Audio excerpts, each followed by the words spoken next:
Last year, we lost 30 chickens in a single day.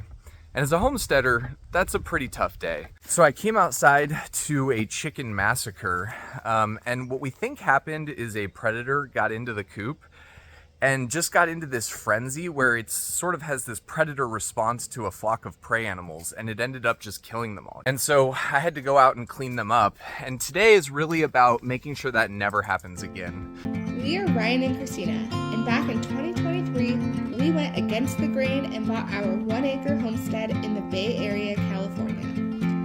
Join us as we tackle DIY projects, learn new skills, and dream big dreams in the pursuit of creating our forever homestead. When we bought our homestead in 2023, our first project was to build a chicken coop. Back at the old rental, we had had a flock of 8 chickens, and I needed to get those chickens to the homestead before our lease was up. And so we had to go quick, but we wanted to build a chicken coop that we could grow into, something that could hold maybe 30 to 40 chickens, and we really wanted to build our forever chicken coop. We knew that we wanted to split the property in half so we could create this secret garden in the back of our property, and we used the chicken coop to help us do that. So the same redwood fencing that we used around the perimeter of our property, we also used in the perimeter of the chicken coop. And this really creates the illusion that the chicken coop kind of grew here. It really feels like it belongs in this space. We also spent a lot of time on the aesthetics. We wanted this to be not just a functional, but a beautiful space, from planting roses, to laying brick, to installing a double-paned window. And we even used redwood siding on the chicken coop from a barn that we decommissioned. So we're really happy with how it turned out. The problems are, when we were going fast, is that while the coop itself is built like Fort Knox, it does have a single point of failure, which is in the chicken coop door.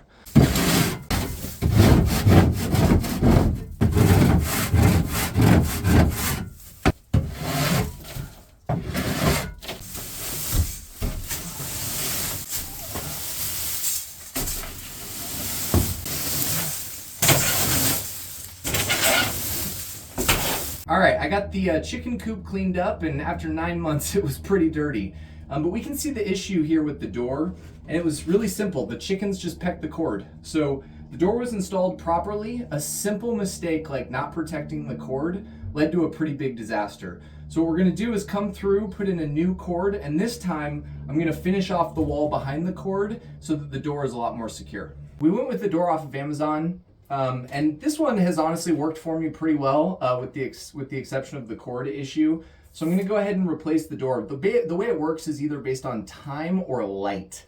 So there's a light sensor, so in the morning it'll open the door based on the light, or if you want, you can set it based on time. There's also an automatic door opener. If you come out here and you see it's down, you can move it up without coming into the chicken coop.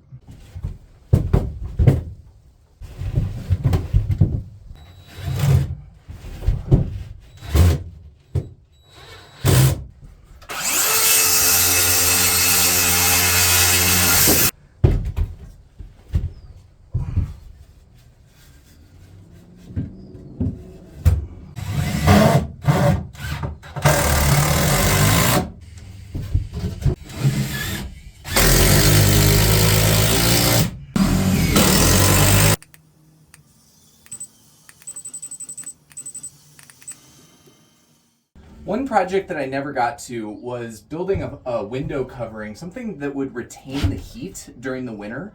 So I put a vent at the top of the chicken coop, really just to make sure that the chicken coop doesn't overheat. But during the night, I want to be able to close the vent with a covering so that we can retain heat.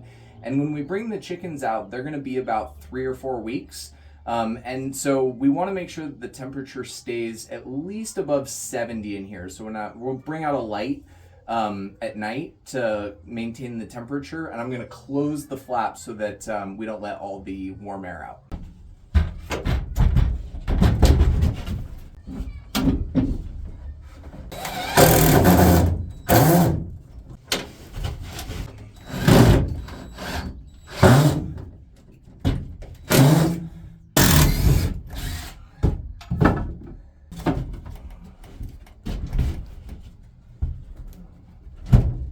right, so I got the vent cover installed, and I have it on a pulley system here so that I can open and close it from the outside, which is just going to be nice in the wintertime to be able to come out and open and close it. Let's see how it works.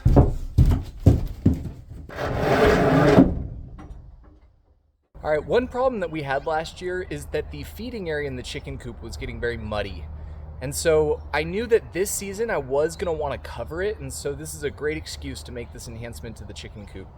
I'm cutting a small roof. It's not a big area, so I did it 5 foot by 5 foot and put a little slant on it. Now I'm gonna cut the roof.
When I originally designed the chicken coop, I was thinking about this outside area being a pretty low security area. This netting on top, obviously an animal could get underneath it.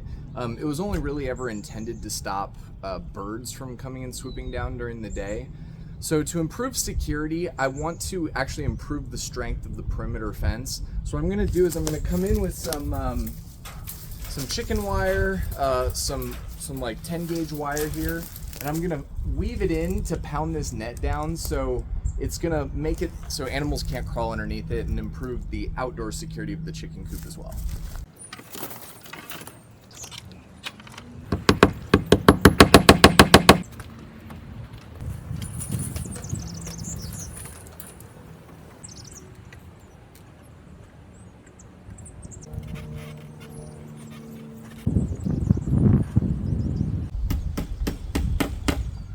All right, one improvement that I wanted to make to the chicken coop was to add what I'm calling peck boards. So you'll notice the old chickens had started pecking the fencing, and just to prevent them from doing that and create more vulnerabilities for any potential predators to get through the fence, I'm gonna put up 1 foot peck boards along the bottom of the back fence.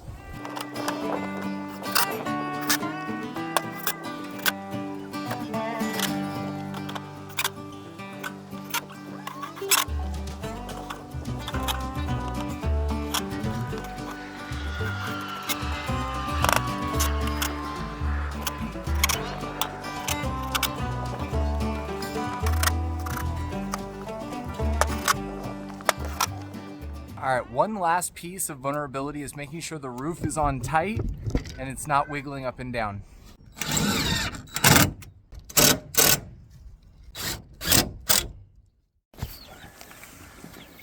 All right, so we're gonna let our chickies go in their new palace. All right, thanks for watching this video with us. We're gonna sleep a lot better tonight now that all the vulnerabilities are taken care of. And we got to use this as an opportunity to make some enhancements that are gonna make the chickens' lives and our lives easier. So we'll see you in the next one.